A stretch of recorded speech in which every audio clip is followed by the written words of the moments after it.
शास्त्र जो फाउंडेशन है, उस फाउंडेशन के ऊपर बनाया गया बिल्डिंग जो है वही धर्म है। जिस दिन हम खेलना छोड़ देते हैं उसी दिन से जिंदगी हमारे साथ खेलना शुरू करती है।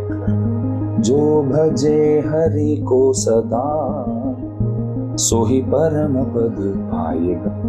आप कोई भी हो, कुछ भी हो, आप भी प्रभु के कृपा पात्र बन सकते हैं। इस तरह घोषणा करने वाले आचार्यों में सबसे पहले इस धरातल में पैदा हुए हमारे रामानुजाचार्य स्वामी जी महाराज। श्री वैष्णव का लक्षण बस वही है कि वो कभी अपने बारे में विचार नहीं करता है, औरों के बारे में ही वो विचार करता है और सदैव औरों के कल्याण के लिए ही वो काम करता रहता है।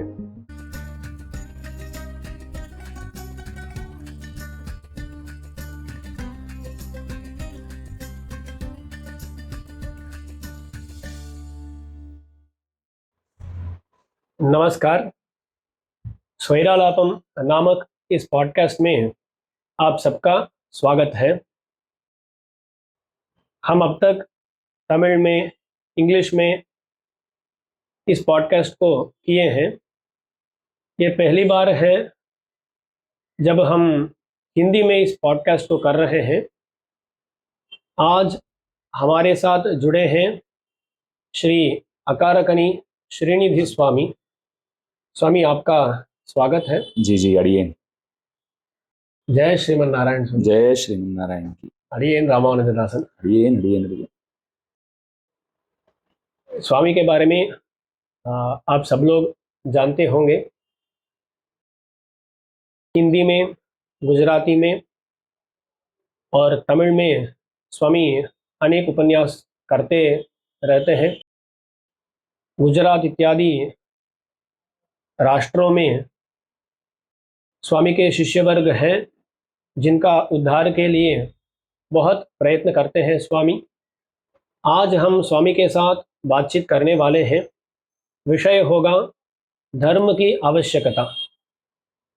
स्वामी, तो शुरू करते हैं। अड़िए। पहले धर्म की आवश्यकता, इस शीर्षक को सुनते हुए आपको पहला वक्तव्य क्या होगा? धर्म जो है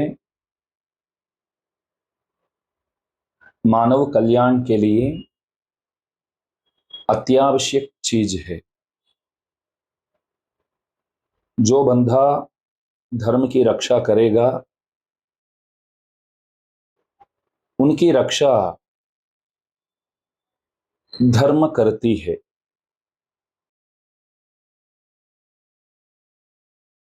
भगवान जो है वे स्वयं धर्म कहलाते हैं। जैसे कि रामो विग्रहवान धर्मः, कृष्णम धर्मम सनातनम इत्यादि प्रमाणों द्वारा हमें ज्ञात होता है धर्म और भगवान ये दोनों अलग अलग नहीं है। धर्म ही भगवान है और भगवान ही धर्म है। इसलिए धर्म की आवश्यकता, इस बात को सुनकर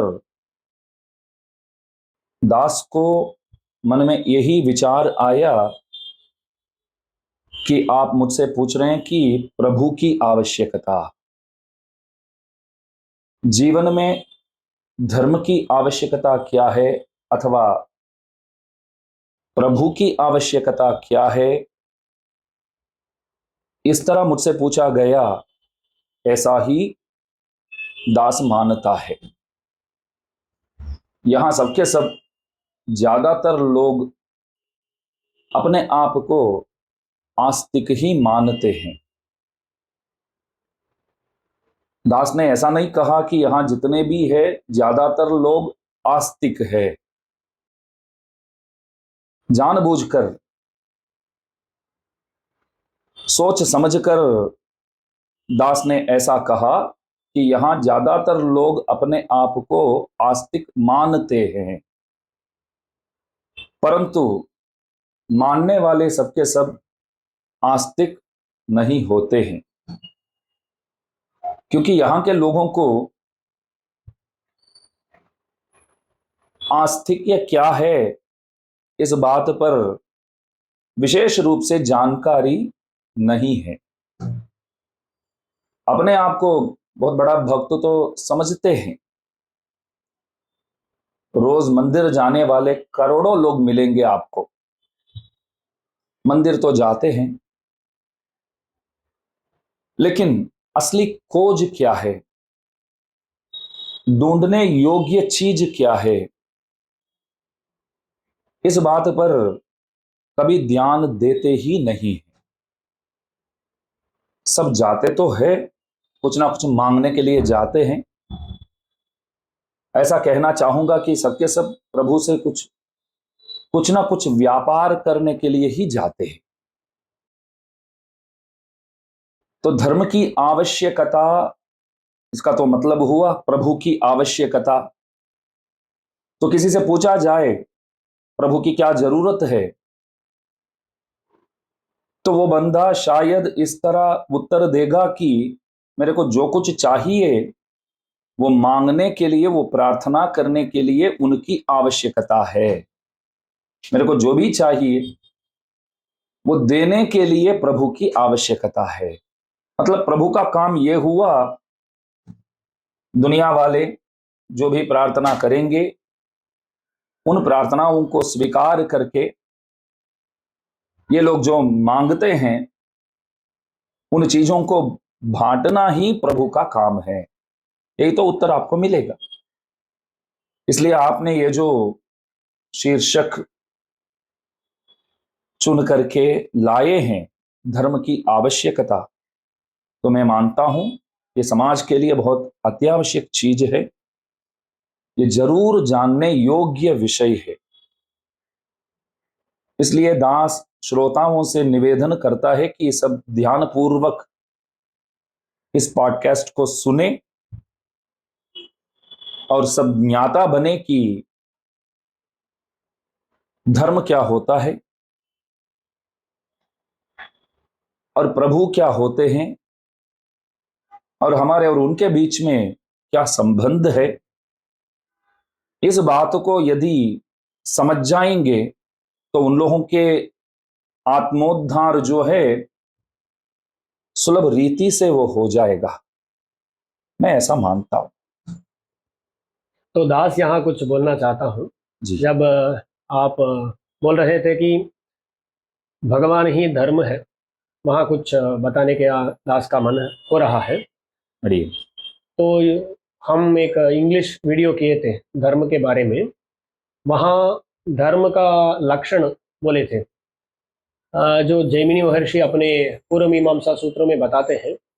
वहाँ वो बोलते हैं कि चोदना लक्षण और तो धर्म, जो भी काम, यानी याग हो सकता है, नहीं तो कुछ दान हो सकता है, ऐसा जो भी काम है जो शास्त्रों के द्वारा विहित है और मनुष्यों के लिए कुछ अच्छा दिलाता है, यानी उसके लिए कुछ श्रेय दिलाता है, उस काम को धर्म बताते हैं जैमिनी महर्षि।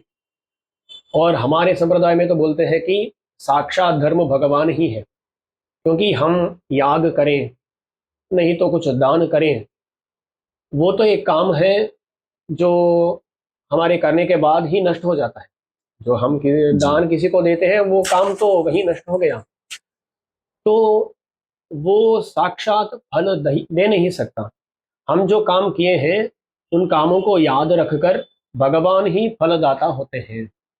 तो सच में जो फल देने वाले हैं वो कर्म नहीं, देने वाला तो भगवान है। तो इसलिए ये धर्म लक्षण को देखे तो भी वेदों के द्वारा प्रतिपादित इष्ट साधन वो क्या है, सचमुच में देखे तो वो भगवान ही है। जी जी इसलिए इनको धर्म बोलने पर भी साक्षात धर्म भगवान ही है। ये तो हमारा जी संप्रदाय में अति विलक्षण एक बात है। तो यहाँ स्वामी ऐसा धर्म का लक्षण है, तो पहले हमें इस धर्म शब्द के बारे में कुछ विचार करना होगा।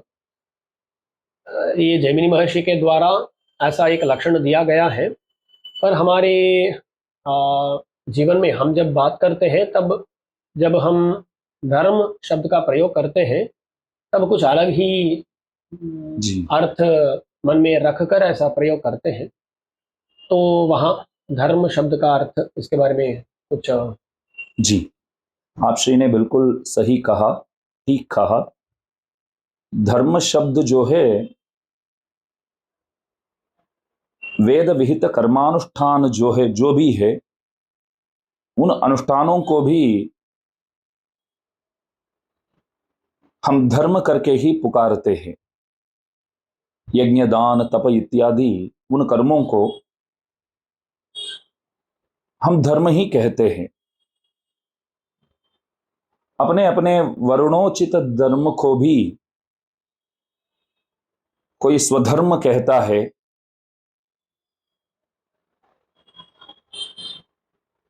और कर्मयोग को भी स्वधर्म कहते हैं और धर्म शब्द से ही पुकारते हैं। लेकिन आज के हिसाब से देखा जाए तो किसी से आप बोलेंगे आपका धर्म क्या है, यदि किसी से पूछा जाए तो सामने वाला ऐसा नहीं बोलेगा कि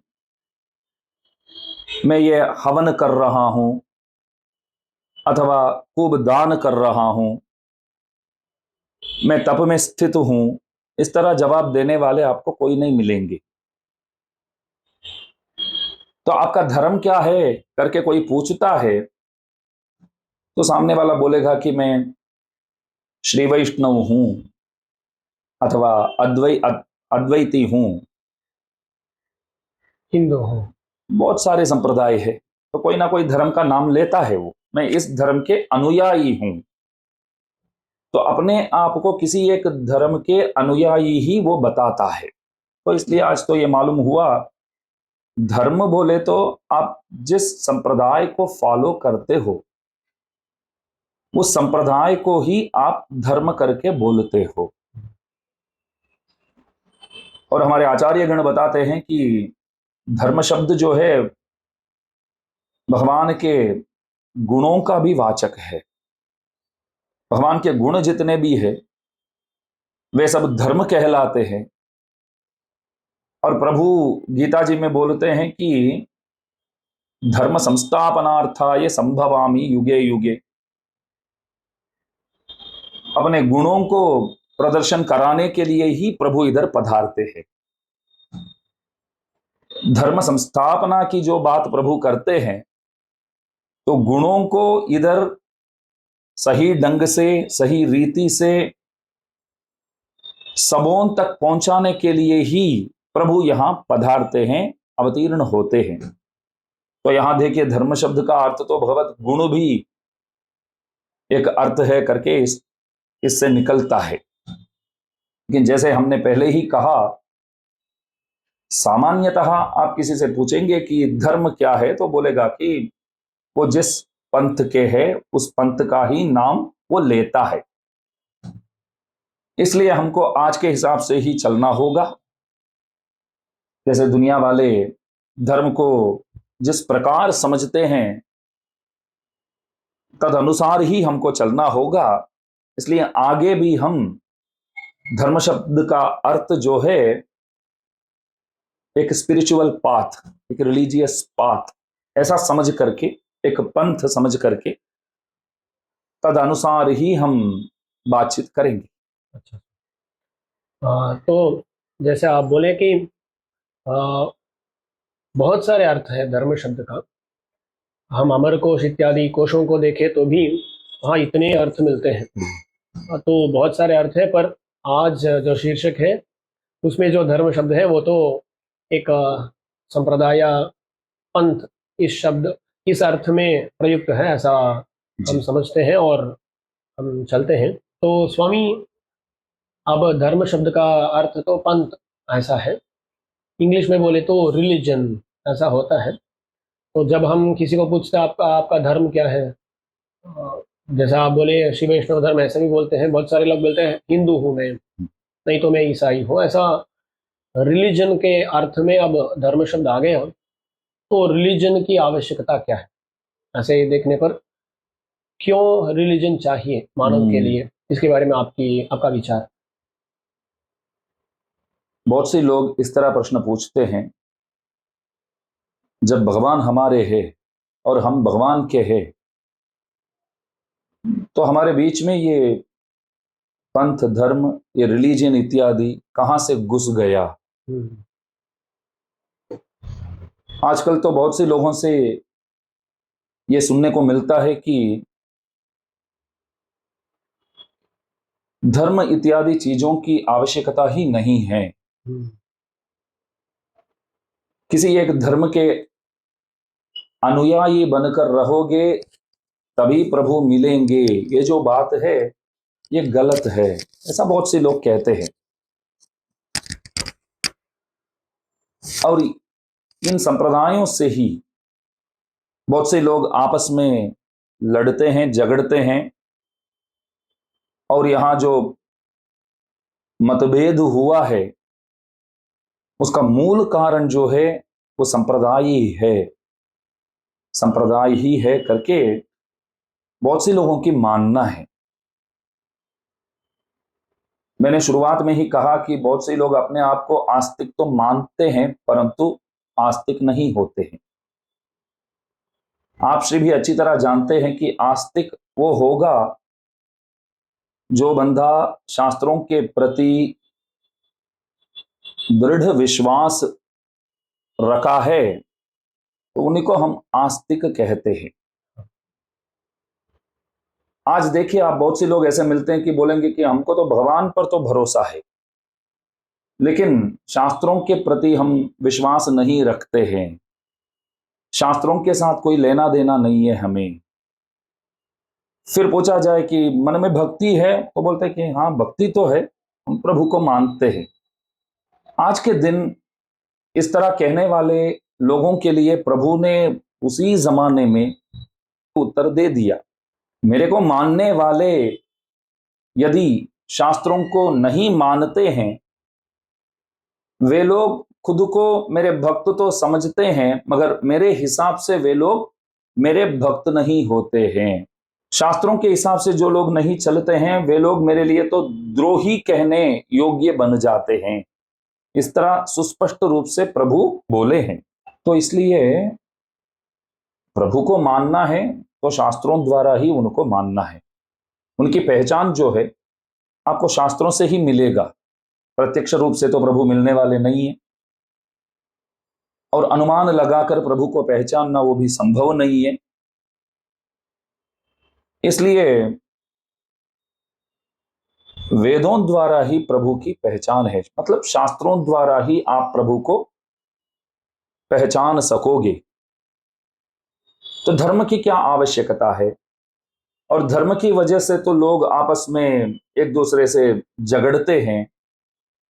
इन बातों पर कृपया ध्यान मत दो। हमारे आचार्यगण पहले ही बोल चुके हैं, कोई बंदा एक तालाब का निर्माण करता है तो वो बंदा विचार करता है कि गांव वाले इस तालाब को सदुपयोग करे, तालाब की सदुपयोग करे, इधर आकर के पानी पीना हो तो पानी पीवे, और रसोई बनाने के लिए पानी ले जाना हो तो घट में भर के पानी ले जाए, गांव के काम में आ जाए, उसके लिए तो तालाब का निर्माण करता है। कोई मूर्ख वहां जाकर के डुबकी मारकर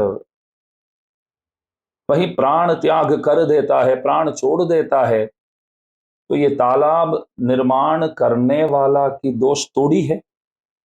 ठीक उसी प्रकार संप्रदाय का उद्देश्य कुछ और है, लेकिन संप्रदाय को सही ढंग से जो लोग समझे नहीं है वे लोग आपस में यदि लड़ते हैं तो ये संप्रदाय की दोष नहीं है। सबसे पहले संप्रदाय का अर्थ होता है जो सही ढंग से आने वाले पीढ़ियों को जो दिया जाता है, उसी को तो संप्रदाय कहते हैं।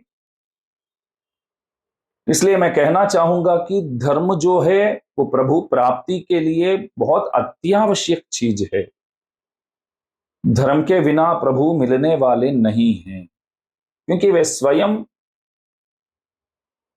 अनेक जगह पर बोले हैं कि शास्त्रों को मानकर तदनुसार मेरे पीछे चलने वाले ही मेरे को प्राप्त करेंगे। शास्त्रों को त्याग करके मेरे पीछे कोई आएंगे, वे लोग समझते हैं कि हम भगवान के पीछे ही जा रहे हैं, लेकिन उन लोगों के लिए मैं सदैव दूर ही रहता हूं। इसलिए देखिए, स्पष्ट रूप से बताना है तो बस दास यही बोलना चाहेगा, सबसे पहले शास्त्रों पर विश्वास रखो।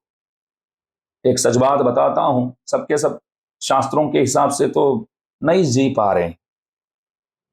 हम तो बात तो करते हैं शास्त्रों के बारे में, यदि हमसे पूछा जाए आप शास्त्रों के हिसाब से ही चलते हो क्या, अपना जीवन तद अनुसार ही चलाते हो क्या, तो मैं बताऊंगा कि नहीं भैया, जितना संभव है इतना हम पालन करते हैं, जितना संभव है उतना हम शास्त्रों के हिसाब से चलते हैं, पूरी तरह तो नहीं हो पाता है। तो आज के दिन भी एकादशी है समझो, कुछ लोग आज के दिन पानी भी नहीं पीते हैं, उपवास रखते हैं। कुछ लोग कहते हैं कि हम रोजाना जो प्रसाद लेते हैं इसे भी ज्यादा एकादशी के दिन हम स्वीकार कर लेते हैं, हो जाता है ऐसा ऐसा बोलते हैं। तो एक से संभव है, दूसरे से क्यों नहीं संभव है? कारण तो अनेक हो सकता है। कोई बोलते हैं कि नहीं, हम सब तो बहुत दवाई लेने वाले हैं तो इसलिए खाना ही पड़ेगा, यदि नहीं खाएंगे तो परेशान हो जाएंगे। हाँ ठीक है, आज के दिन फलहार करते हैं कुछ लोग, अन्न को छोड़ करके और कोई चीज ग्रहण करते हैं, कोई कोई खाली दूध पीते हैं, तो इस तरह अपने अपने हिसाब से चलाते हैं, एकादशी व्रत तो करते ही है। तो किसी से पूछा जाए पूरे के पूरे आप शास्त्रों के हिसाब से चलते हो क्या, तो कोई बंदा हान करके नहीं बोल सकेगा। 100% मैं शास्त्रों के हिसाब से चलने वाला हूं, ऐसा कोई नहीं बोल पाएगा। तो फिर उन शास्त्रों की क्या जरूरत है? फिर जब कोई बंदा पूरे के पूरे शास्त्रों के हिसाब से नहीं चल सकता है तो वहीं वो फेल हो गया शास्त्र, ऐसी बात नहीं है। देखिए, एक बात है, शास्त्रों के हिसाब से चलना चाहिए ये तो पक्का है। यदि हम नहीं चल सकते हैं फिर भी प्रभु से प्रार्थना करना होगा कि प्रभु आप सद्बुद्धि प्रदान कीजिए कि मैं भी शास्त्र के हिसाब से जी सकूं। ये प्रार्थना कितने लोग करते हैं आप बताइए? सबसे पहले आपको ये फैसला करना होगा कि शास्त्र जो है वो हमारे लिए आधार है, शास्त्र जो है वो मेरे लिए कल्याणकारी है। इस बात को सबसे पहले हर एक को जानना होगा। और शास्त्र के प्रति कभी आप कोई संदेह मत किया करो, शक मत किया करो। तो प्रभु से यही प्रार्थना करना है कि मेरे को बस आप ऐसा बना दो कि मैं शास्त्रों के हिसाब से चल सकूं, जी सकूं। सबसे पहले मांगने पर जल्दी वो होने वाला भी नहीं है, वो भी दास बता देता है। प्रभु से मैंने मांग लिया तो आज शाम से ही प्रभु मेरे को सुधार देंगे, ऐसी बात नहीं है। अच्छा, मैंने 2-4 महीने तक इंतजार किया, कुछ बदलाव मुझ में नहीं आया, तो मैंने सोचा कि ये शास्त्र सब झूठ है तो छोड़ दूं क्या? नहीं, तब भी प्रार्थना करते रहो प्रभु से। यदि आप जीवन भर शास्त्रों के हिसाब से भले नहीं चल सकते हैं तो भी आप मन में हमेशा एक बात ध्यान पूर्वक स्मरण करो कि भले मैं तो शास्त्रों के हिसाब से नहीं चल पाता हूं, इसका मतलब ये नहीं है कि शास्त्र गलत है। शास्त्र तो हमेशा के लिए वो परम पवित्र है। इस तरह यदि कोई मानता है तो वे भी प्रभु के बहुत प्रिय तो होते ही है, ये तो आप जानते ही है। तो इसलिए शास्त्रों को मानना तद अनुसार चलना वो जरूरी है। यदि चल नहीं पाते हैं फिर भी शास्त्रों की जो प्रामाणिकता के बारे में हमारे मन में किसी भी प्रकार की संदेह ना हो, शक ना हो, इतना काफी है। तो प्रभु क्या सोचेंगे? हाँ, ये शास्त्र के हिसाब से तो अपना जीवन तो नहीं चला पा रहा है, लेकिन शास्त्रों के हिसाब से चलाने की इच्छा तो मन में रखता है। मुझसे तो वो मांगता रहता है और ऐसा भी बोलता है कि हाँ, मैं तो मूर्ख हूं, शास्त्रानुसार मैं चल नहीं पा रहा हूं, लेकिन शास्त्रानुसार ही चलना चाहिए, इस बात को मैं पूरी तरह मानता हूं, इस बात से मैं सहमत हूं। ये भी काफी है। इसलिए आप श्रोताओं से मैं निवेदन करता हूं, सबसे पहले आप अपने आप को भगवान के भक्त यदि मानते हैं तो हाथ जोड़ करके दृढ़ता पूर्वक आप इस बात को मान लो कि आप शास्त्रों के भक्त हैं, आप शास्त्रों को मानने वाले हैं। इस बात को मन में सबसे पहले रख लो। तो ऐसा आप मन में रखेंगे तो आप प्रभु से दूर जाएंगे तो भी प्रभु आपके पीछे पीछे करते हुए आपकी ओर आते रहेंगे। शास्त्रों को छोड़ करके आप भगवान के पीछे भागेंगे तो प्रभु को कभी आप पकड़ने वाले नहीं हैं। लेकिन शास्त्रों को पकड़ करके आप भले प्रभु को छोड़ दिया हो तो भी आप लोगों के पीछे पीछे प्रभु आने वाले ही है। इसलिए धर्म की आवश्यकता है। वो धर्म जो है वो शास्त्रों के हिसाब से चलने वाला धर्म, वो उसी को हम धर्म कहते हैं। शास्त्रों को आधार मान करके शास्त्र जो फाउंडेशन है उस फाउंडेशन के ऊपर बनाया गया बिल्डिंग जो है वो ही धर्म है और उस धर्म में ही हमको वास करना है। जैसे बिल्डिंग में रहते हैं तो फाउंडेशन क्या है यहाँ, तो शास्त्र ही फाउंडेशन है और धर्म ही बिल्डिंग है और उसमें रहने वाले जो है वो हम ही है। इसलिए धर्म की अपेक्षा है इधर। स्वामी, तो अब तक आप जो बोले उसको संग्रह रूप से मुझे बताना हो तो बढ़िया। पहली बात है कि शास्त्र ही धर्मों का आधार है और जो शास्त्र का उल्लंघन करता है वो कभी भक्त नहीं बन सकता है। आपके मन में वो श्रुति स्मृतिर्ममैवाज्ञा यस्तामुल्लंघ्य वर्तते आज्ञाच्छेदी ममद्रोही मद्भक्तोपि न वैष्णवः, यही श्लोक आपके मन में चल रहा था, मैं समझता हूँ। तो ऐसा भगवान बोलते हैं, इसलिए शास्त्रों का उल्लंघन नहीं करना चाहिए और जो शास्त्रों को मानता है उसको ही हम आस्तिक बताते हैं। ये सब विषय है, इसलिए शास्त्रों की मुख्यता के बारे में आप खूब बताएं, अति विलक्षण रूप से बताएं। तो दास का यहाँ एक और यहाँ थोड़ा प्रश्न, सटीक प्रश्न क्या है, आप शास्त्र धर्म की आवश्यकता के बारे में बात किए, पर क्यों धर्म आवश्यक है? क्योंकि पूछते हैं, अरे मुझे धर्म मार्ग में चलने से क्या फायदा होगा, क्या फल होगा, क्या फल मिलेगा? तो ये प्रश्न तो है ना, इस प्रश्न का आप जवाब कैसे देंगे? हमारे घर में बच्चे बीमार हो जाते हैं तो डॉक्टर के पास तो ले जाते हैं। डॉक्टर साहब कहते हैं कि एक इंजेक्शन तो देना ही पड़ेगा। तो मैंने पूछा इंजेक्शन क्या होता है? बोले कि एक दवाई है, एक द्रव है समझो, तो उस दवाई को हम इंजेक्ट करेंगे। मैं पूछा कैसे इंजेक्ट करेंगे? बोले कि एक सुई है और पीछे हम फिल कर देंगे और पीछे से जैसे दबाएंगे तो वो जो द्रव है, जो दवाई है, वो अंदर घुस कर ये जो रोग है इस रोग को वो मिटा देगी। यहां देखिए आप, डॉक्टर साहब क्या करते हैं, इंजेक्शन तो लेकर आते हैं और आपको तो वो इंजेक्ट करते हैं। उद्देश्य यही है कि अंदर की जो द्रव है उसी को तो अंदर पहुंचाना है, लेकिन उसके लिए तो एक सुई भी तो चाहिए। तो मैं ऐसा नहीं पूछ सकता हूं डॉक्टर से कि आपको तो वो द्रव को ही तो अंदर पहुंचाना है, तो इस सुई की क्या जरूरत है? आप वो रहने दीजिए ना, वो दवाई आप मेरे को दीजिएगा, मैं पी लेता हूं, तो वो काम नहीं करेगा। तब डॉक्टर बोलते हैं नहीं वो असर नहीं करेगा। इंजेक्शन तो इसी तरह ही देना पड़ता है, इंजेक्ट तो इसी प्रकार से ही करना होता है। तो मैं मानता हूं कि वो द्रव रूपी जो दवाई है वो भी भक्ति समझो, आस्तिक्य समझो, जो भी है। और सुई का काम जो है वो धर्म करता है। हम सब तो ये संसार रोग से तो पीड़ित तो है ही, यदि कोई जानता है नहीं जानता है, लेकिन वो पीड़ित तो है। और एक समय तो सबके सब ये विचार करते ही है कि इस रोग से मैं कैसे बाहर आऊं, कैसे मिटाऊं। ये विचार तो हर एक बंदा अपने जीवन में कभी ना कभी तो करता ही है, भले बचपन में मालूम नहीं पड़ता है। मैंने कहीं पढ़ा था, जिंदगी जो है हमारे साथ खेलती रहती है। कब से खेलना शुरू करती है जिंदगी?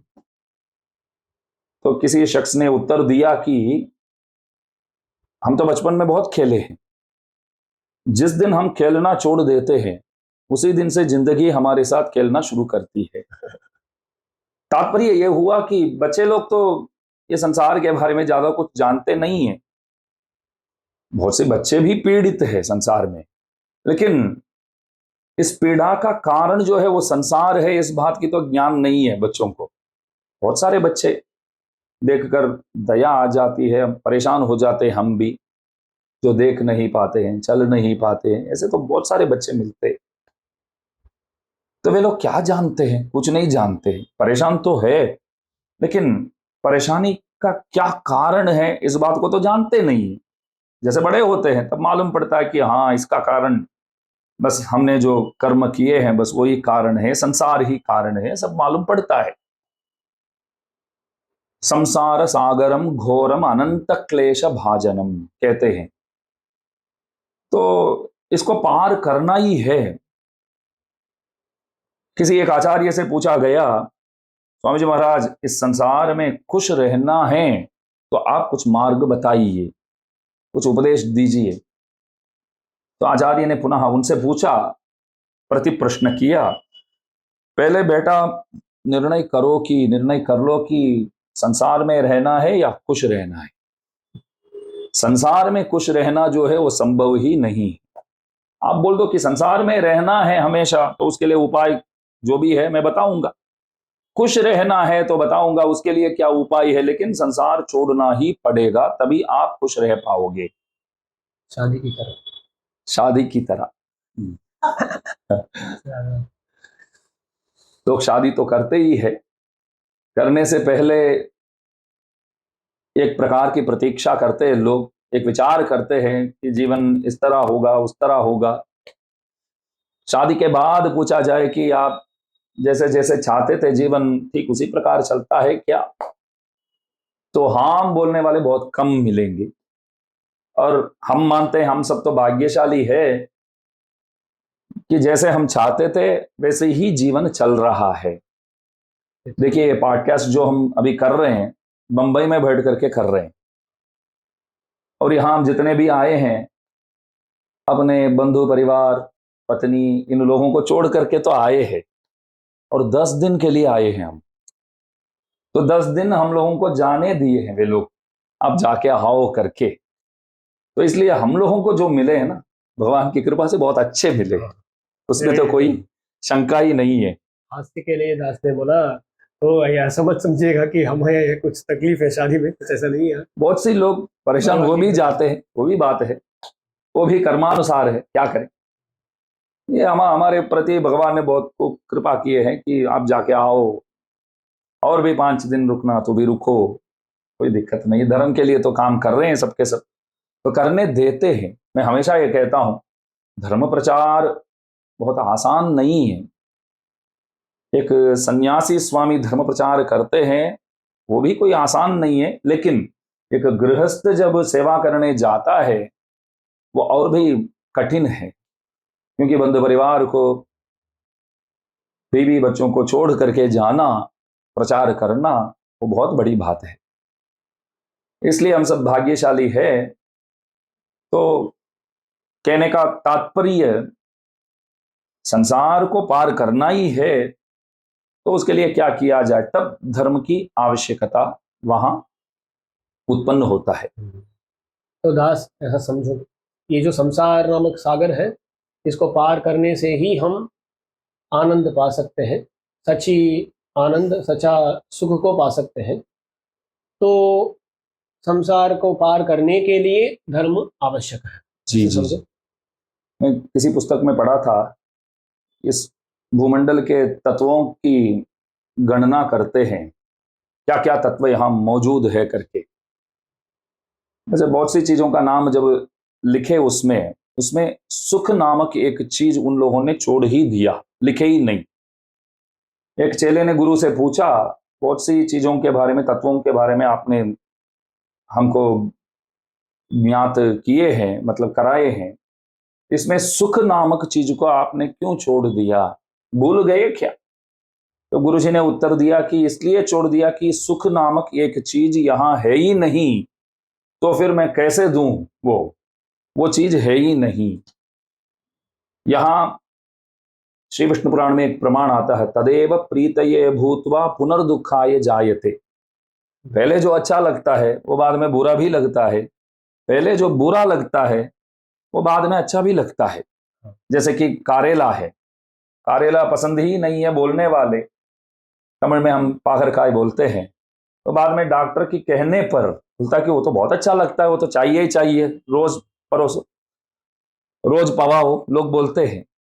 मैंने पूछा पहले आपको तो जरा भी अच्छा नहीं लगता था? नहीं, अभी तो अच्छा लगना ही पड़ेगा, अभी तो बहुत अच्छा लगता है, खाना ही पड़ेगा, डॉक्टर साहब ने बोल दिया। तो इस तरह यहां देखिए, सुख नामक एक चीज यहां है ही नहीं। और जिन चीजों को, जिन वस्तुओं को आप सुख समझते हैं, उसका परिणाम भी आखिर दुख ही होता है। ये तो यहाँ सबके सब तो सर्वविदित है, ये बात तो सबके सब जानते ही है। तो बोलते हैं कि सुख है तो उसके पहले भी दुख होता है, दुख साध्य होता है सुख, और जब सुखानुभव करते हैं तभी वो दुख मिश्रित हो जाता है, और सुखानुभव करने के बाद भी कुछ दुख होता है। तो तीनों समयों में दुख से मिश्रित ही होता है सुख, जी। इसलिए दुख मिश्र है सुख। यहाँ जो सुख है, इसलिए परम सुख को हमें पाने के लिए इस संसार को छोड़ना पड़ेगा, और छोड़ना है तो धर्म की आवश्यकता है ही। तो यहाँ पर स्वामी इतने सारे धर्म हैं, यहाँ इनमें से वैष्णव धर्म का क्या मुख्यत्व है, उसकी क्या महिमा है, उसके बारे में कुछ बोलिए। परम सुख पाना है तो ये जो जगह है ये छोड़ना ही पड़ेगा सबसे पहले, और ये जगह छोड़ने के बाद किधर पहुंचना है वो भी एक प्रश्न है। कोई स्वर्ग जाता है, कोई नरक जाता है, कोई वापस इधर ही लौटकर आ जाता है। जैसे 84 लाख योनियों में भटकता हुआ यह जीव प्रभु की कृपा से, आचार्य की कृपा से प्रभु को प्राप्त करता है। तो हमने अभी तक देखा कि जैसे द्रव को अंदर पहुंचाने के लिए सुई जो काम करता है, वही काम धर्म करता है। तो धर्म तो बहुत आवश्यक है हमारे लिए, और धर्म तो अनेक है। सामान्य व्यक्ति इस तरह तो अवश्य पूछेगा ही, इस प्रश्न को अवश्य वो करेगा ही कि धर्म तो बहुत है, मैं किस धर्म को अपनाऊं? क्योंकि धर्म तो अनेक है। हमारे भारत देश में भाषा भी अनेक है, धर्म भी अनेक है, और लोगों के विचार भी अलग अलग प्रकार की है। तो यहां तो धर्म अनेक है, तो मेरे लिए सही धर्म क्या होगा? किसी भक्त ने मेरे को कहा, हमारे दादाजी पूज्य संपत कुमार आचार्य स्वामी जी महाराज एक बार कहीं ट्रेन में वो मुसाफरी करते थे, कहीं यात्रा कर रहे थे, वे बहुत बड़े विद्वान थे और आप संप्रदाय के बहुत प्रसिद्ध विद्वान के रूप में माने जाते हैं। विद्वत रत्नम हम भजे गुणनिधिम संपत कुमारम गुरुम करके हम लोग रोज उनके गुणगान करते हैं। तो उनके सामने कोई विदेश के 2-3 लोग आए थे तो बैठे थे। तो स्वामी जी महाराज बैठ करके इंग्लिश न्यूज़पेपर पढ़ रहे थे। तो सामने वालों को लगा कि ये जो सामने बैठे हैं महाराज, वे शायद इंग्लिश जानते हैं, इंग्लिश न्यूज़पेपर पढ़ रहे हैं तो इंग्लिश जानते होंगे। तो उन लोगों ने धीरे धीरे से बातचीत करना शुरू किया। तो इंग्लिशमैन जो भी सामने बैठे थे बोले कि आप तो परम वैदिक लग रहे हैं, बहुत स्पिरिचुअल लग रहे हैं आप, आपका धर्म क्या है? जैसे आप दास से पूछ रहे हैं धर्म की आवश्यकता क्या, ठीक उसी प्रकार सबसे पहले उन लोगों ने ये पूछा कि आपका धर्म क्या है। स्वामी जी बोले कि आप लोगों को क्या सिर्फ मेरे धर्म के बारे में जानना है या भारत के सुप्रसिद्ध धर्मों के बारे में जानना है? तो सबको लगा कि बहुत दूर तक साथ में ही जाना है, समय भी है, और वो जमाने में तो मोबाइल तो था ही नहीं। हाथ में यदि मोबाइल रहता है तो पास में बैठने वालों से तो हम बातचीत करने वाले ही नहीं है, सबके सब बैठ जाते हैं मोबाइल लेकर के। तो समय भी था और सामने वाला पूछता है कि आपको सिर्फ मेरे धर्म के बारे में जानना है या भारत के सुप्रसिद्ध धर्मों के बारे में जानना है? तो सब बोले कि पहले सुप्रसिद्ध धर्मों के बारे में आप बताइएगा, बाद में अपने धर्म के बारे में आप बताइए। स्वामी जी बोले मेरा धर्म क्या है वो मैं बोलने वाला नहीं हूं। जब सुप्रसिद्ध धर्मों का वर्णन मैं करूंगा, साथ साथ मेरा भी धर्म का वर्णन मैं करूंगा, ऐसा बोल दिया उन्होंने। और सभी धर्मों के बारे में वो संक्षिप्त रूप में उन लोगों को समझाने लगे और बहुत प्रेम से सब सुन रहे थे, सब भावुक हो गए। और साथ साथ उन्होंने श्री वैष्णव धर्म के बारे में भी उन लोगों को बोध कराए। आखिर स्वामी जी ने उन लोगों से पूछा, आपने अभी तक मुझसे जो सुना आपको क्या लगता है? सब बोले हमको तो बहुत मजा आया, बहुत अच्छा लगा, बड़ा मजा आ गया। भारत के सभी धर्मों के बारे में जानने की एक अवसर हम लोगों को प्राप्त हुआ। अच्छा, मैंने इतने सारे धर्मों के बारे में आपको बताया, आपको इसमें कौन सा धर्म बहुत अच्छा लगता है, आप वो बताइए। सब बोले ये श्री वैष्णव धर्म के बारे में आपने जो कुछ हमको बोले वो हमको बहुत ही अच्छा लगा। स्वामी जी बोले मैं उसी धर्म का अनुयायी हूं, क्योंकि सबसे पहले मैं श्री वैष्णव धर्म का हूं ऐसा बोलकर मैं समझाने जाऊं तो सामने वाले को लगेगा कि ये इस धर्म के अनुयायी है, तो इसलिए इस धर्म की ही महिमा वे बताएंगे, थोड़ा ज्यादा ही बोलेंगे। इसलिए स्वामी जी बोले मैं वो भूल नहीं किया। मैंने सोचा कि पहले आपको सभी धर्मों के बारे में संक्षिप्त रूप में कुछ समझाऊं, बाद में आपसे ही पूछूं आपको क्या अच्छा लगा। और उन लोगों से पूछा आपको क्यों अच्छा लगा श्री वैष्णव धर्म, वो बताइए आप। सब बोले कि आपने मुक्ति के बारे में पहले समझाया। कोई कोई कहते हैं कि हम और परमात्मा दोनों एक ही है, कोई कोई धर्म इस तरह कहता तो है। तो कोई कोई कहता है कि भगवान और जीव अलग तो है, लेकिन कोई कोई जीव हमेशा के लिए संसारी बनकर ही रहेगा, कभी मुक्ति को पाएगा ही नहीं। तो कोई धर्म वाले खुद को ही भगवान बताते हैं, मतलब आत्मा को ही भगवान बताते हैं। कोई कोई बताते हैं कि आत्मा और प्रभु अलग है और ये कुछ आत्मा कभी प्रभु को प्राप्त करने वाले ही नहीं हैं। और उन लोगों के लिए कुछ ना कुछ तो उन लोगों के लिए कुछ ना कुछ प्रमाण तो उपलब्ध तो है ही। सब प्रमाण के हिसाब से तो बोलते हैं, अपने को बस अपना धर्म क्या है बस उस पर ही ध्यान देना है। हमारे रामानुज संप्रदाय में, श्री वैष्णव संप्रदाय में रामानुज स्वामी जी महाराज बताते हैं कि मोक्ष पाने के लिए सभी के सब अधिकारी है। कोई भी विष्णु को, विष्णु धाम को पहुंचना चाहेगा तो वो वहां पहुंच सकता है। जो भजे हरि को सदा सो ही परम पद पाएगा करके एक भजन है। जो भजे हरि को सदा सो ही परम पद पाएगा। हरि को भजने वाला वो जरूर परम पद पाएगा। तो रामानुज स्वामी जी बोले मन में हरि के प्रति भक्ति है तो आप अवश्य वैकुंठ को प्राप्त करेंगे। हमारे आचार्य गण बारंबार कहते हैं, देखिए आप एक हाथी प्रभु की कृपा को प्राप्त करके वैकुंठ को स्वीकार, मतलब वैकुंठ को प्राप्त किया। और एक कुलाल था तो उन्होंने एक घट बनाया, तो उस घट को भी कन्हैया ने मोक्ष दिया करके हम बोलते हैं। पिल्ले परमाण अयंगार रंगनाथ भगवान से पूछते हैं कि वो घट तो हाथ तो नहीं जोड़ सकता है, दौड़ करके तेरी ओर मंदिर की ओर आ नहीं सकता है, स्तुति नहीं कर सकता है, तो बोल भी नहीं सकता है, उसने ऐसा क्या तपस्या किया आपने उस घट को मोक्ष दिए हैं? पूछते हैं प्रभु से। ये कथा तो आप जानते ही है। एक बार प्रभु माखन चोरी करके निकल रहे थे तो मैया पीछे दंड लेकर मारने के लिए आई, तो प्रभु को भागना पड़ा। यशोदा मैया वो पीछा करती है, तो सीधा जा करके किसी एक कुलाल के वहां जाकर के प्रभु दस्तक देने लगे, खटखटाने लगे। वो दरवाजा खोल करके पूछा, तुम कौन हो? प्रभु को बहुत अच्छा लगा ये प्रश्न, क्योंकि वो कन्हैया को नहीं जानता था। तुम कौन हो?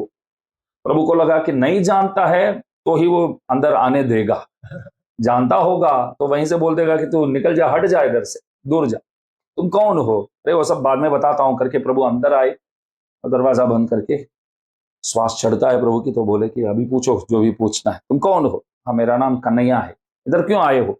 नहीं, माँ पीछे आ रही है, वो मारने वाली है, तो खुद को बचाने के लिए इधर आया हूं। इधर आएगी, वो पूछेगी तो आप बोल देना कि वो इधर आया ही नहीं है। अच्छा, तब तक मैं किधर बैठूं? प्रभु बोले। बोले कि ये घट अभी अभी बनाया हूं, तो इसमें बैठ जाओ, इस मटकी में बैठ जाओ। बहुत बड़ा था वो, तो मटकी में प्रभु को बिठा दिया, और ऊपर ढक्कन भी था, तो उन्होंने टाइट करके प्रभु को अंदर सुरक्षित बिठा दिया। तो यशोदा मैया आकर के वो खटखटाने लगी, तो ये कुलाल जा करके दरवाजा खोला, कन्हैया को देखा, इधर आया था क्या? कन्हैया कौन है? मैं तो जानता नहीं हूं ऐसा कोई। तो वो पूछती थी उनसे, कन्हैया को नहीं जानता है? क्यों, घर पे मक्खन दही ये सब नहीं रखता है क्या तू? हाँ, हमारे घर में मक्खन दही सब नहीं है, लेकिन मक्खन दही रखने योग्य मटकी में बनाता हूं। यशोदा मैया बोली, देखो मक्खन दही नहीं है इसलिए तू कन्हैया को नहीं जानता है, वरना इधर वो पहुंच ही जाएगा। अच्छा, इधर आएगा तो पकड़ के रखना, बाद में आती। तो वो बाद में चली गई। तो प्रभु को अंदर से बहुत आनंद हुआ, आनंद लगा, देखो इन्होंने बचा लिया मेरे को। और कितना बढ़िया झूठ बोलता है, मुझसे भी बेहतर। वो आकर पूछती है, कन्हैया इधर आया? तो बोलता है कि नहीं, मैंने नहीं देखा, नाम तक नहीं सुना, वो कौन है मैं नहीं जानता हूं उस शख्स को। तो बाद में भगवान बोले कि मेरे को तो बाहर आने दो। वो बोले कि नहीं, तो हाथ वश में आने वाला चीज थोड़ी हो तुम, आज वश में आ गया तो देखो आप आ गए हैं, तो छोड़ने वाला नहीं हो। तो क्या चाहिए बोलो, कुछ ना कुछ तो लोग मुझसे मांगते ही रहते हैं, सबके सब पागल हो आप लोग। ठीक है, मांग लो, मैं देता हूं, मेरे को बाहर जाना है। तो उन्होंने बोला कि मेरे को मोक्ष चाहिए। तो प्रभु तो एकदम वैसे चौंक गए अंदर, बोले कि मोक्ष मांगता है? तू जानता है क्या मोक्ष क्या चीज है? ये कोई एक प्रमाण भी है प्रभु की कृपा पाने के लिए, मोक्ष को पाने के लिए बहुत से लोग युगों तक साधना करते रहते हैं। तो युगों तक तपस्या इत्यादि करने वाले भी तो होते हैं, कोई ना कोई साधक मोक्ष पाने के लिए। आपने क्या किया? उन्होंने बोला कि मां से बचाया ना आपको, इससे ज्यादा क्या चाहिए? यदि मैं नहीं होता तो आपका क्या होता हाल, आप ही सोच लो। तो आपको बचाया ना, तो मोक्ष देना ही पड़ेगा। ठीक है, मोक्ष देता हूं, अभी आने दो बाहर। बोले कि नहीं, उस मटकी को भी मोक्ष दो। भगवान बोले, आप तो चेतन हो, ये अचेतन है, तो इसको कैसे मैं मोक्ष दूं? अरे, सबको बचाने वाले आपको भी इस मटकी ने ही तो बचाया भी। तो मटकी है तभी तो आप अपने आप को बचा पाए, तो इसलिए देना ही पड़ेगा। तो हमारे आचार्य गण इस बात को सोच करके विस्मित हो जाते। झूठ बोला तो भी उनको मोक्ष मिल गया, झूठ बोलने पर भी भगवान की कृपा उन्होंने पाया। तो देखिए, हमारे धर्म में हम कहते हैं कि आपको प्रभु के प्रति भक्ति है, प्रभु हमारे हैं करके यदि आप मानते हैं, तो आप अवश्य मोक्ष को प्राप्त कर सकते हैं। देखिए, हमारे यहाँ बहुत सारे धर्म हैं। कोई कोई धर्म वाले कहते हैं कि ब्राह्मणों को ही मोक्ष मिलेगा, कोई कोई कहते हैं कि कोई सन्यासी बनेगा वो ही मोक्ष को पाएगा, कोई कोई कहते हैं कि अनेक जन्म लेने के बाद ही मोक्ष संभव है, कोई कहता है कि कोई कोई जीव हमेशा के लिए संसारी बनकर ही रहेगा। ऐसे बताने वालों के बीच में आप कोई भी हो, कुछ भी हो, आप भी प्रभु के कृपा पात्र बन सकते हैं। इस तरह घोषणा करने वाले आचार्यों में सबसे पहले इस धरातल में पैदा हुए हमारे रामानुजाचार्य स्वामी जी महाराज। ये बहुत ऊंची बात है। इसलिए दादाजी ने कहा कि आप लोगों को जो अच्छा लगा ना धर्म, श्री वैष्णव धर्म, मैं उसी धर्म के अनुयायी हूं। तो सबको बहुत अच्छा लगा वो। इसलिए धर्म बहुत आवश्यक चीज है। और मुझसे आप पूछेंगे तो मैं बोलूंगा कि मेरा धर्म जो है वही तो सर्वोत्कृष्ट है। इसका मतलब ये नहीं है बाकी जितने भी धर्म हैं वो सब अधम है अथवा वो सब धर्म नालायक है, ऐसी बात नहीं है। सबके लिए अपने अपने धर्म जो है, अपने अपने धर्म जो है वो सबके लिए सर्वश्रेष्ठ ही है। ऐसा ही मानना चाहिए, ऐसा ही मानना पड़ेगा।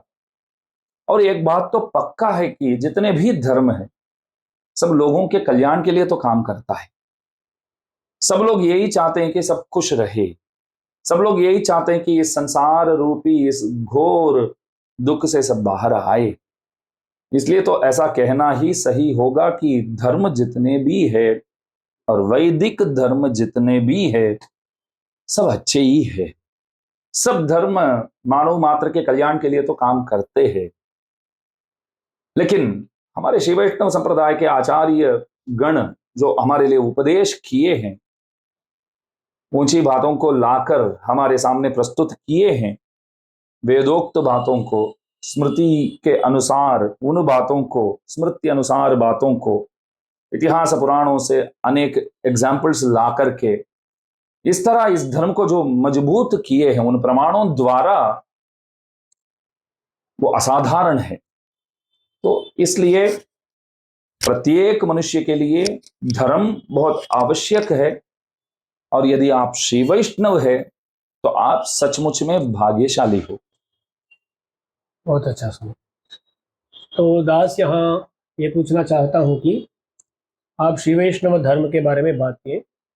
अब तक हम धर्म शब्द का रिलीजन इस अर्थ में प्रयोग कर रहे हैं। तो ये श्री वैष्णव संप्रदाय, इस श्री वैष्णव संप्रदाय का जो बेसिक्स होते हैं, जो बेसिक प्रिंसिपल्स होते हैं, उनके बारे में कुछ। वैष्णव जो है वो विष्णु भक्त है। विष्णु शब्द का अर्थ होता है जो सर्वव्यापी है, सब जगह जो विद्यमान है, विराजमान है, उन्हीं को विष्णु कहते हैं। और वैष्णव विष्णु के भक्त है, इसलिए वैष्णव कहलाता है। यहां सबके सब वैष्णव है। भगवान राम को मानने वाले, भगवान कृष्ण को मानने वाले, प्रभु नारायण को मानने वाले, सबके सब वैष्णव तो है। विशेष रूप से हम श्री वैष्णव क्यों कहलाते हैं ये जानने योग्य है। देखिए, हमारे धर्म में अम्मा जी की अधिक महिमा है, लक्ष्मी जी को हम अधिक मानते हैं, और भगवान जो है वे श्रीयपति है।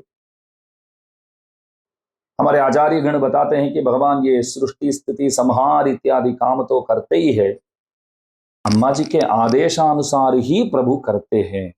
इस तरह वर्णन करते हैं, जो कुछ प्रभु करते हैं सब अम्मा जी के लिए ही करते हैं, और अम्मा जी जो कुछ करती है वो प्रभु के लिए ही करती है।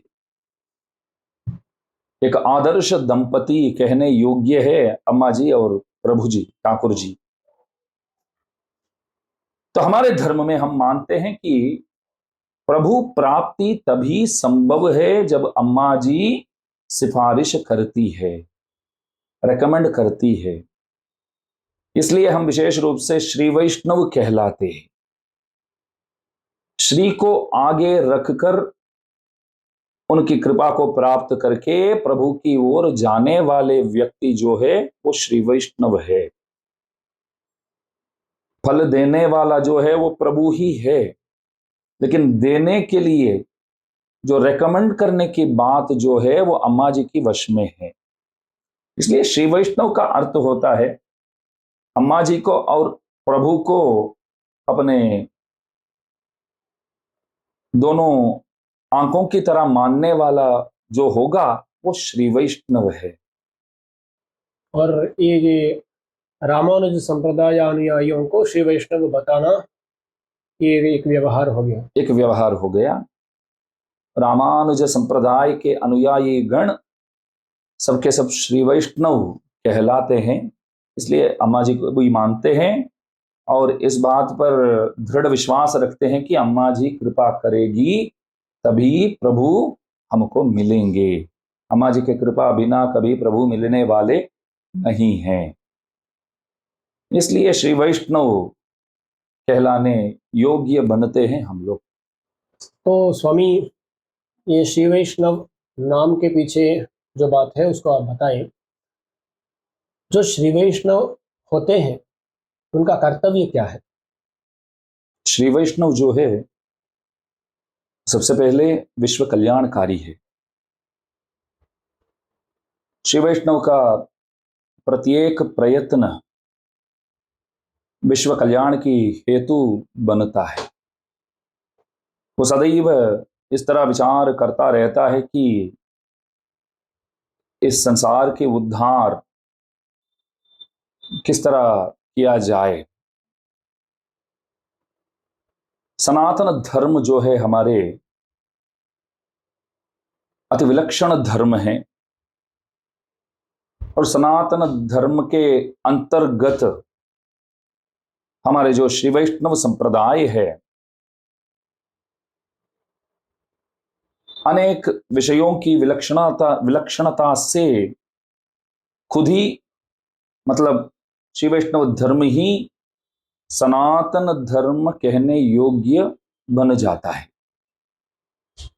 मैंने स्पष्ट रूप से कहा कि हमारा धर्म जो है वो सनातन धर्मांतर्गत तो है, लेकिन श्री वैष्णव धर्म है इसलिए ही हमारे भारतीय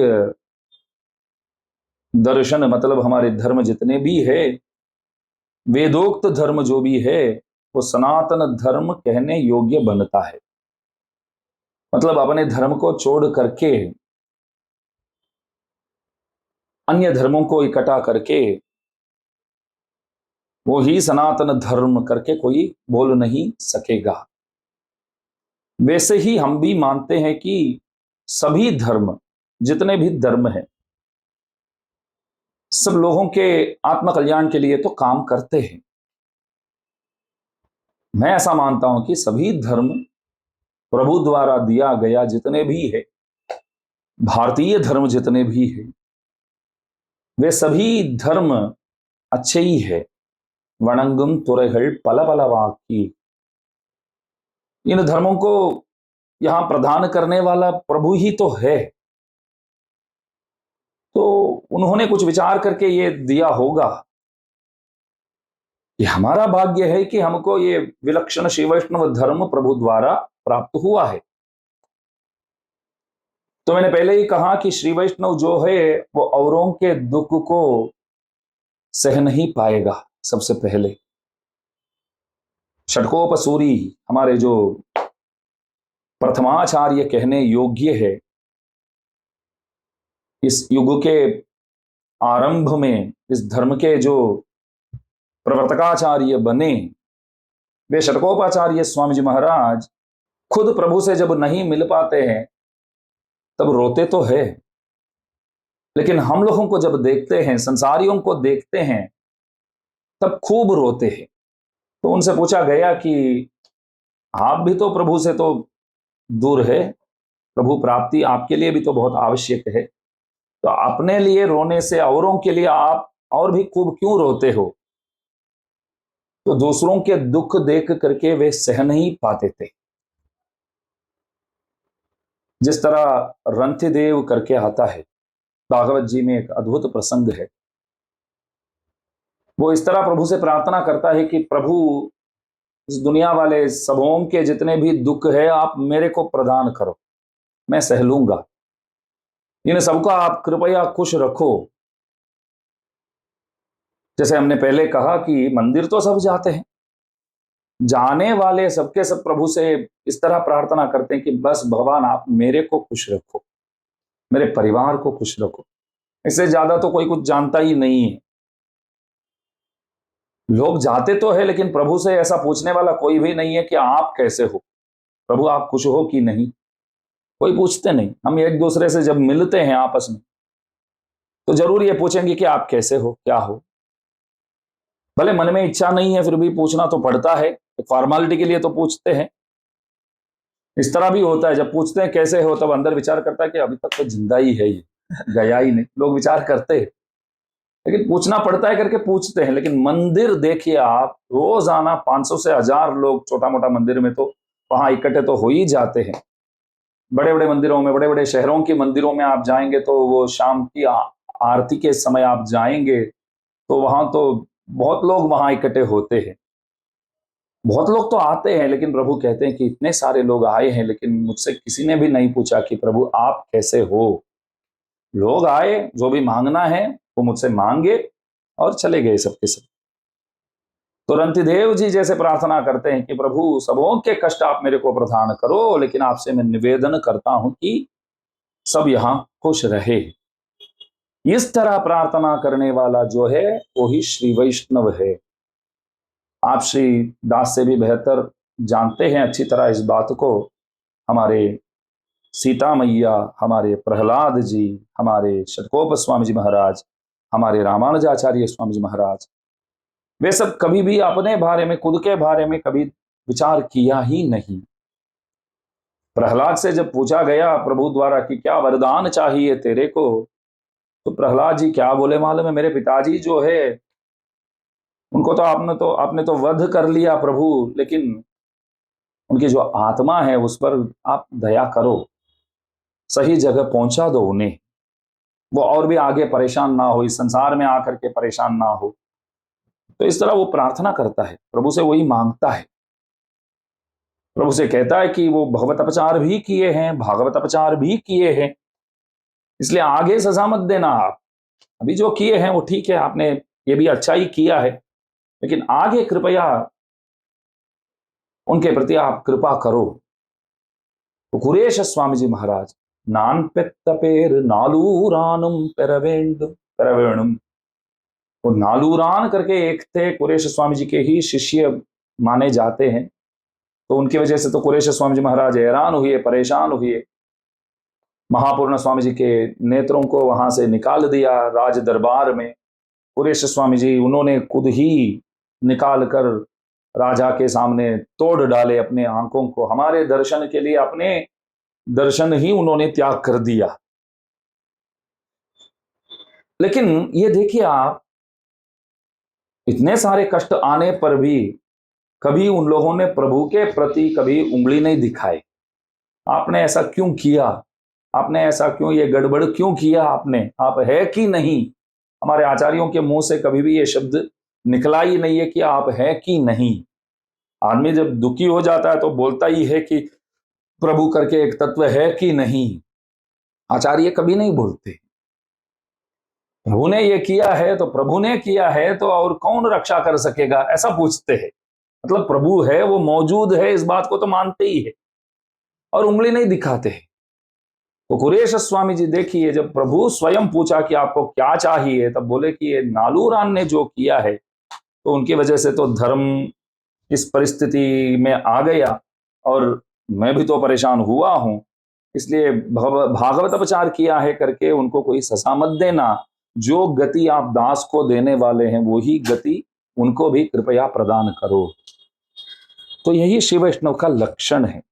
रामानुज स्वामी जी देखिए, गोष्ठीपूर्ण स्वामी जी महाराज के पास 18 बार जा करके उन्होंने जो मंत्रार्थ ग्रहण किया, उन सदर्थों को, इच्छुक जनों को वहां एक जगह पे इकट्ठा करके वहीं ताजा उपदेश कर दिया, इच्छुक जनों को उपदेश किया। तो गुरुजी ने पूछा कि गुरु वाक्य का उल्लंघन किया है तू, कैसे किया, तेरे को क्या मिलेगा मालूम है? तो स्वामी जी बोले, हाँ दास तो नरक ही जाएगा, गुरु वाक्य को तोड़ने वाला जरूर नरक जाएगा, मैं नरक जाऊंगा, लेकिन ये जो मंत्रार्थ जिन लोगों ने सुना है तो वे लोग अवश्य वैकुंठ को प्राप्त करेंगे, ये मेरे लिए काफी है। तो दास मानता है, समझता है कि इतना काफी है कि श्री वैष्णव का लक्षण बस वही है कि वो कभी अपने बारे में विचार नहीं करता है, औरों के बारे में ही वो विचार करता है और सदैव औरों के कल्याण के लिए ही वो काम करता रहता है।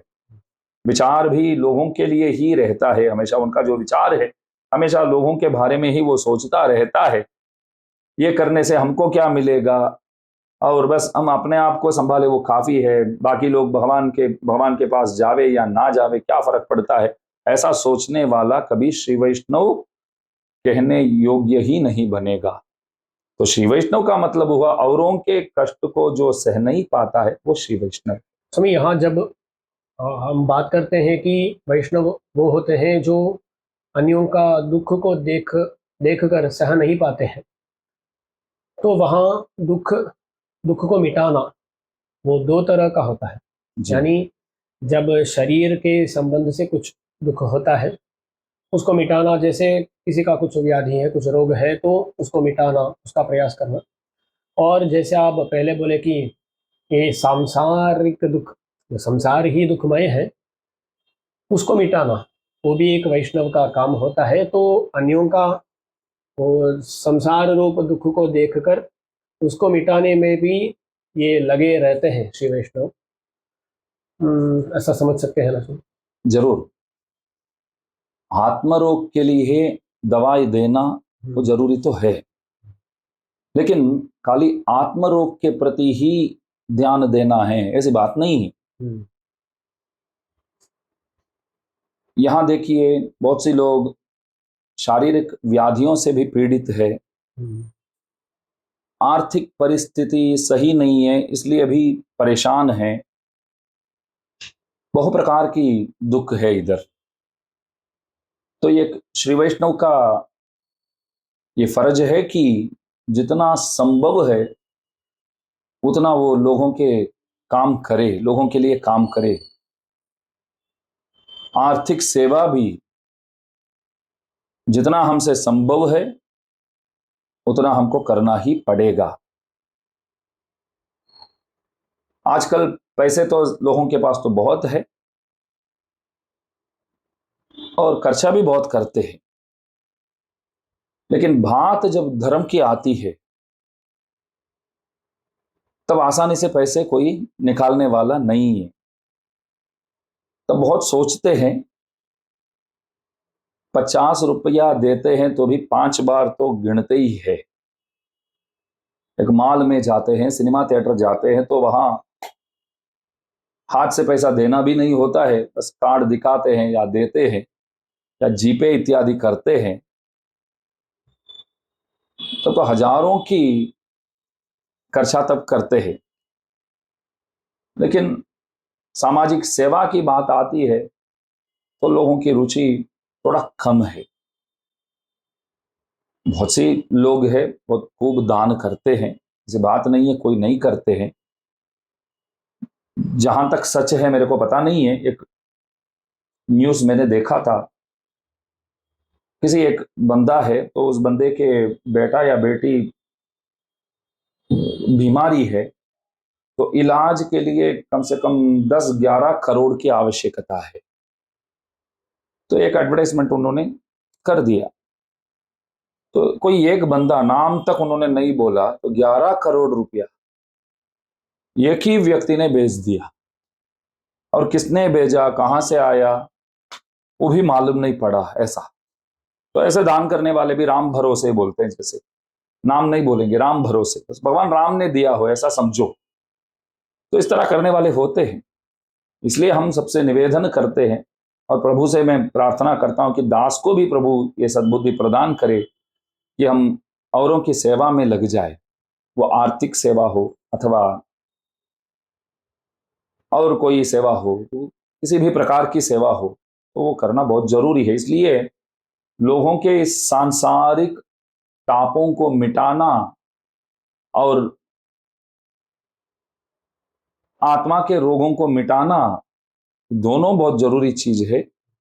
पर यहाँ दास, जैसे आप पहले बताए कि संसार से संसार को छोड़ना ही सॉल्यूशन है, तो इसमें भी कंसंट्रेट करना है, पर ये टेम्पररी सॉल्यूशन ही होगा। इसे ज़्यादा आत्मोज्जीवन में कंसंट्रेट करना है, ताकि वो फिर से इस जन्म परंपरा में ना फंसे हो। ना फंसे। देखिए, शरीर जो है एक अद्भुत साधन है, प्रभु द्वारा दिया गया है और प्रभु को अर्पण करने के लिए ही ये दिया गया है। लेकिन ज्यादातर लोग क्या करते हैं, अपने आप को भूलकर, मतलब आत्मा को भूलकर, प्रभु को भूलकर अपने अपने हिसाब से सब चलते हैं।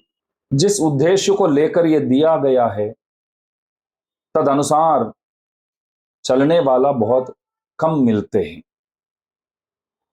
देखिए, शरीर के प्रति ध्यान देना, शरीर को स्वस्थ रखना, ये सब अत्यावश्यक तो है, लेकिन अविनाशी आत्मा के प्रति भी आपको ध्यान देना होगा। आप इस शरीर को जितना भी संभालो, एक ना एक दिन ये छूटने वाला ही है। जब छूटने वाला ही है तो उस चीज के प्रति इतना ध्यान देते हो तो आत्मा के लिए आपको बहुत सोचना होगा। फिर तो शरीर बहुत उत्तम चीज है, इसमें कोई शंका नहीं है, लेकिन ज्यादातर आप आत्मा के बारे में ही सोचो और आत्म कल्याण के लिए क्या किया जाए। आत्म कल्याण के लिए क्या किया जाए ऐसा पूछा जाए तो जवाब मिलेगा कि आत्म कल्याण के लिए कोई काम तो कर ही रहा है, बस उन पर भरोसा रखो, बस इतना ही है। हमारे धर्म में एक विलक्षण बात है कि हमारे कल्याण के लिए हमको क्या करना है। हमारे कल्याण के लिए हमको कुछ नहीं करना है, क्योंकि कोई कर रहा है, उनको करने दो, वो काफी है। आपके लिए तो प्रभु लगातार 24/7 काम करते रहते हैं, उनको करने दो। आप उनसे ऐसा मत बोलो कि हम अपने आप को संभालेंगे, आप हमारी फिक्र मत करो, ये गलत बात है। आप दोनों हाथ ऐसे जोड़ करके प्रभु से बोलो कि आपके सिवाय मेरे लिए कोई रक्षक नहीं है, खुद ही मैं अपनी रक्षा तो नहीं कर सकूंगा, आपके सिवाय कोई रक्षक नहीं है, मेरे लिए गति बस आप ही हो। ये बहुत हो गया, क्योंकि हमारे आत्मा के लिए हमको सोचना पड़ेगा, हमारे आत्म कल्याण के लिए कुछ करना पड़ेगा। वो क्या करना है, यही करना है। मैं कुछ नहीं कर पाऊंगा, यदि कर पाऊं तो भी मैं करने वाला नहीं हूं। प्रभु मेरे लिए सब कुछ आप ही करेंगे। तो प्रभु आप कर रहे हैं, मैं बाधा नहीं डालूंगा उसमें। आप करो, आप मेरी उद्धार करो, आप ही कर सकते हो। ईश्वर नैवड़िय रक्षकर अल्लरिन्नमिडम प्रपन्न परित्राणतिले सोन्नो। लोकाचार्य स्वामी जी महाराज के ये जो सुवचन है, ये हमारे दिमाग में बैठ जाए तो समझो कि आप जैसे कोई शास्त्रवेत्ता कोई है ही नहीं, आपको सब कुछ आता है समझो। उसमें कहते हैं कि भगवान के सिवाय हमारे लिए कोई रक्षक नहीं है। तो श्री वैष्णव धर्म को अपनाने वाले, श्री वैष्णव धर्म को जिन लोगों ने अपनाए हैं, उन लोगों से दास यही निवेदन करता है, सदैव इस बात पर दृढ़ अध्यवसाय रखो कि हमारे लिए प्रभु ही रक्षक है, प्रभु के सिवाय कोई रक्षक नहीं है। इस बात को सोच समझ करके, इस बात को जान करके आप जब तक धरातल में है तब तक लोगों की सेवा में लग जाओ और लोगों के आत्म कल्याण के लिए भी प्रयत्न करते रहो। और आजकल तो धर्मांतरण की तो बात तो आप तो सब जानते ही है कि लोग कन्वर्ट हो जाते हैं। तो कन्वर्ट होने वाले लोगों के पास जाकर के हमें समझाना होगा, कन्वर्ट होने से यहाँ कुछ होने वाला नहीं है। कन्वर्ट होने वाले आप उद्धार को कभी प्राप्त करेंगे ही नहीं। आप जहां हैं वहां रहो और वैदिक धर्मों के अंदर जो भी संप्रदाय आपको सही लगता है उस धर्म को आप अपनाओ और वेदोक्त धर्मों के हिसाब से आप चलिएगा। आप सनातन धर्म के, कोई भी धर्म के अनुयायी क्यों ना हो, लेकिन उस धर्म के अनुयायी बनकर ही रहो। आप उस धर्म को छोड़ करके बाहर के, मतलब जो अवैधिक धर्मों को, बाहर के अवैधिक धर्मों को अपनाने से यहाँ कुछ होने वाला नहीं है। इसलिए हम लोग ऐसा नहीं कहते कि आप श्री वैष्णव ही बनो। हाँ, ये तो बोलते हैं कि श्री वैष्णव बनोगे तभी प्रभु की कृपा आप प्राप्त करेंगे, तभी मोक्ष को आप पाएंगे। हम तो मानते ही है, और जितने भी प्रमाण हमारे पास मौजूद है उन प्रमाणों द्वारा हम लोगों को यही ज्ञान मिलता है कि श्री वैष्णव ही प्रभु को पाएगा। क्योंकि भगवान के पद जो है वो वैष्णवम पदम कहा जाता है, तो वैष्णव लोग ही वहां पहुंचेंगे उस पद को, विष्णु के पद को। लेकिन ठीक है, आपको लगता है कि नहीं, कोई भी वेदोक्त धर्म के अनुयायी बनकर रहना हमको उचित लगता है, अच्छी बात है, रहिएगा। लेकिन धर्मांतरण जो है उस पर ध्यान देकर आप कभी उस रास्ते पर मत चढ़िएगा, ये बहुत जरूरी चीज करके दास मानता है। स्वामी बहुत सुंदर स्वामी। तो दास ये समझता हूँ कि भूत दया यानी अन्यों पर दया दिखाना ये वैष्णव का अति मुख्य लक्षण है। तो अन्यों का जो भी शारीरिक दुख होता है उसको भी मिटाने का प्रयास करना है, और आत्म रोग जो है, संसार नामक जो रोग है, उसको मिटाने में भी दृष्टि देनी है, ऐसा समझता हूँ। तो ऐसे ही लोग होते हैं श्री वैष्णव। और आप बहुत सुंदर रूप से बताएं कि श्री वैष्णव किस चीज़ को उपाय मानता है, यानी भगवान के सिवाय कोई उपाय नहीं है, कोई रक्षक नहीं है। और ऐसे बहुत सारी चीज़ है जो श्री वैष्णव संप्रदाय में है, शरणागति के बारे में, आचार्य वैभव के बारे में बहुत सारे विषय हैं जिनके बारे में हम और भी बात करना चाहते हैं। तो आज के इस एपिसोड को अब समाप्त करते हैं, पर अवश्य दूसरी बार हम मिलेंगे और भी चर्चा करेंगे श्री वैष्णव संप्रदाय के बारे में। तो दास अभी आपको उसका इनविटेशन दे देता हूँ। हमारे परवस्तु वरदराजन स्वामी जी महाराज हमारे लिए तो एक बहुत बड़ा गढ़ है। वैसे भगवान की देन है, आप सकल शास्त्रों को अध्ययन करके और शिव वैष्णव धर्म के बहुत अच्छे विद्वान बनकर खूब सेवा आप कर रहे हैं, और भक्तामृतम द्वारा, इस पॉडकास्ट द्वारा अनेक सदर्थों को आप लोगों तक पहुंचाते हैं। दास भगवान से प्रार्थना करता है कि आप श्री का ये जो उद्योग है इसकी अभिवृद्धि हो, और आप श्री के चैनल द्वारा लोगों को सदर्थ जो है वो सदैव प्राप्त होते रहे, और सभी के सभी सनातन धर्म को अपनाकर, हो सके तो प्रभु की इच्छा हो तो श्री वैष्णव भी बनकर भगवत भागवत आचार्य सेवा सब करे। बस वही दास आशा रखता है। और देखने वाले सुनने वाले सभी श्रोताओं को अनेकानेक मंगलाशासन।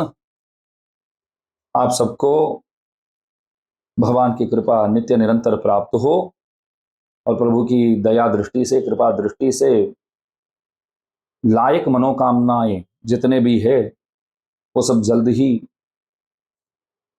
आप सबको पूरा हो जाए। तो इस तरह प्रार्थना करके दास भी विराम लेता है। स्वामी धन्यवाद है। ये नड़िया धन्यवाद। हम जैसे स्वामी पहले ही बोले, हम लोग मुंबई आए थे। वहाँ मुंबई में हम लोग सोचे कि एक स्वेरालापम कर देते हैं, इसलिए यहाँ ऐसा कर दिए।